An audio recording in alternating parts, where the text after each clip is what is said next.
আজকে ছোট্ট বন্ধুদের জন্যে একটা সহজ এবং সুন্দর দৃশ্য এঁকে দেখাবো। এজন্যে পরপর এরকম দুটো লাইন একটু বাঁকা করে দিয়ে, তার উপরে দুটো নারকেল বা এরকম গোল করে দিয়ে, তার নিচে একটু শেড আমি তৈরি করে দিচ্ছি। এরপরে নারকেলের যে পাতার যে বাগুয়া বলে স্থানীয় ভাষায় আমাদের এলাকায়, এটা হলো পাতার যে শাখাগুলো থাকে সেগুলোকে এভাবে আমি চারিদিকে ছড়িয়ে এঁকে দিলাম। এবার এর সঙ্গে পাতাগুলো এরকম জিগজ্যাগ করে করে দিয়ে দিচ্ছি, সুন্দর করে করে এরকম ওর নারকেল গাছের যে বৈশিষ্ট্য আছে সেই বৈশিষ্ট্য অনুযায়ী এখানে দিয়ে দিলাম। এরপরে এর উপরেও আমি এরকম দিয়ে দিচ্ছি প্রত্যেকটা যে পাতার ব্রাঞ্চ বা বাগুয়া আছে সেই পাতার বাগুয়াগুলোর সঙ্গে এরকম অসংখ্য পাতা এভাবে সংযুক্ত থাকবে। এভাবে আমার পাতা আঁকা হয়ে গেল। এবার নারকেলের গায়ে এরকম দাগ দিয়ে দিব কতগুলো। এরপরে নিচে এরকম আরও ২টা বাঁকা করে দাগ দিয়ে মোটামুটি স্থলের অংশটা আমরা এঁকে ফেললাম। সেখানে এঁকে দিচ্ছি কিছু ঘাস। সহজ ফর্মে বাচ্চাদের জন্যে এরকম ঘাস আঁকাই ভালো, যাতে তারা সহজে আঁকতে পারে। আপনারাও সহজে এই ফর্মে তাদেরকে ঘাস আঁকা শেখাবেন। এবার দূরে একটা দাগ দিয়ে দিচ্ছি এবং এই দাগটা দেওয়ার পরে তার উপরে আমি এই দূরের গাছপালা বা ঘাস দিয়ে দিলাম। এরপরে আকাশে দিয়ে দিচ্ছি একটা সূর্য এবং এই সূর্যের চারপাশে আমি কিছু রশ্মিও দিয়ে দেব। এর মধ্যে প্রথমে বড়গুলো এভাবে দিয়ে দিলে ভালো হয়, মাঝখানে ছোট ছোট করে আরও কিছু রশ্মি যদি এভাবে দিয়ে দেওয়া যায় তাতে সুন্দর লাগে।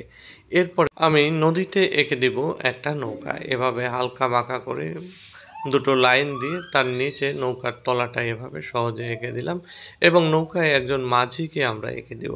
তার জন্য এরকম বাঁকা লাইন উপরে একটা গোল দিয়ে নিচে লুঙ্গি বিভিন্ন অংশ এভাবে ড্রয়িং করে আমরা তার হাতে একটা বৈঠা ধরিয়ে দিব। এভাবে হাতে একটা সুন্দর বৈঠা আমরা ধরিয়ে দিলাম। এরপরে আকাশে কয়েকটা পাখি দিয়ে দিলাম, আঁকা হয়ে গেল আমাদের সিনারি। এরপরে সুন্দর করে রং করে দিতে হবে। আমি আকাশে স্কাই কালারটা দিয়ে দিচ্ছি, স্কাই ব্লু যেটা বলে। এই নীলটা একটু লাইট নীল হয়ে থাকে। তো এই কালারটা আমি নিচ দিকটায় কিন্তু গাছপালার উপরে একটু গাঢ় করছি এবং উপরের দিকটায় আকাশের উপরের অংশে একটু হালকা করে দিচ্ছি। নারকেল গাছ বা অন্যান্য গাছপালার ফাঁকে ফাঁকে একটু দিয়ে দিয়েছি। এবার আকাশের যে সূর্য রয়েছে সেখানে লাল রং দিয়ে দিলাম। এরপরে আমি নারকেল গাছের যে পাতা রয়েছে সেই পাতায় সবুজ রং দিচ্ছি, একটু ডিপ যে সবুজ মিডিয়াম ডিপ সেই সবুজটা আমি দিয়ে দিচ্ছি। এই সবুজটা দেওয়ার পরে এর সঙ্গে আমি মিশিয়ে দিচ্ছি লাইট সবুজ বা টিয়া সবুজ যেটা বলে, সেই টিয়া সবুজটা মিশিয়ে দিলে অনেকটাই একটা কালারের যে কম্বিনেশন ভেরিয়েশন বা গ্রেডিং যেটা বলে সেটা কিন্তু তৈরি হচ্ছে, যেটা হলো গাঢ় থেকে হালকা বা হালকা থেকে গাঢ়, সেই জিনিসটা এখানে কিন্তু টেস্টটা পাওয়া যাচ্ছে। এরকম হলে দেখতে কিন্তু অনেক সুন্দর লাগে। মাত্র একটা কালার দিলে ভালো লাগে না। দূরের যে গাছপালাগুলো রয়েছে সেখানেও কিন্তু এই একই পদ্ধতিতে প্রথমে ডিপ গ্রিন, তারপরে লাইট গ্রিন বা টিয়া গ্রিনটা দিয়ে আমি মিশিয়ে দিচ্ছি। তাই এভাবে যদি তোমরা করো অবশ্যই তোমাদের দৃশ্য বা সিনারি রং করা সবসময় সুন্দর হবে। এবার নারকেলের রং করে দিলাম।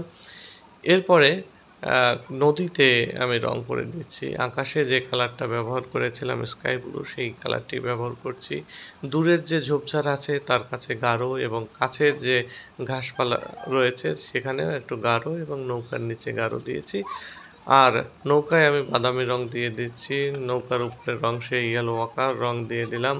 আর মাঝিকে তো আমরা কালো করে রেখেছি। এবার নারকেল গাছটায় আমরা প্রথমে বাদামি রং এক পাশটায় দিয়ে দিচ্ছি, যে পাশটায় ছায়া থাকবে সূর্যের উল্টা পাশে যেটা, সেখানে বাদামি রং দিয়ে দিচ্ছি এবং বাকি যে অংশটা আছে সেখানে ইয়েলো আকার রং এই বাদামি রঙের সাথে সুন্দর করে মিশিয়ে দিলাম। এবার যে ঘাসগুলো আছে সেই ঘাসের নিচের অংশে ওই সেম পদ্ধতিতে আগে যেভাবে নারকেল পাতা রং করেছিলাম সেখানে নিচে গাঢ় এবং উপরে টিয়া কালার বা হালকা কালার দিয়ে আমরা মিশিয়ে দিচ্ছি। তো এইভাবে যদি তোমরা দাও তাহলে অবশ্যই তোমাদের সিনারি অনেক সুন্দর লাগবে। এরপরে রয়েছে নারকেল গাছের নিচের অংশ, আমাদের ল্যান্ডের অংশটুকু। প্রথমে হালকা টিয়া কালারটা দিয়ে নিলাম। এরপরে এর সঙ্গে কিন্তু আমরা ডিপ কালারটা কিছু, কিছু জায়গায় দিয়ে দেব এবং একেবারে কাছের যে জায়গাগুলো সেখানে কিন্তু এই ডিপ গ্রিনটা দিয়ে দিতে হবে। তো সুন্দর করে এই অংশটুকু ভরাট করে দিলে হয়ে গেল সুন্দর সিনারি। তোমাদের কেমন লাগলো?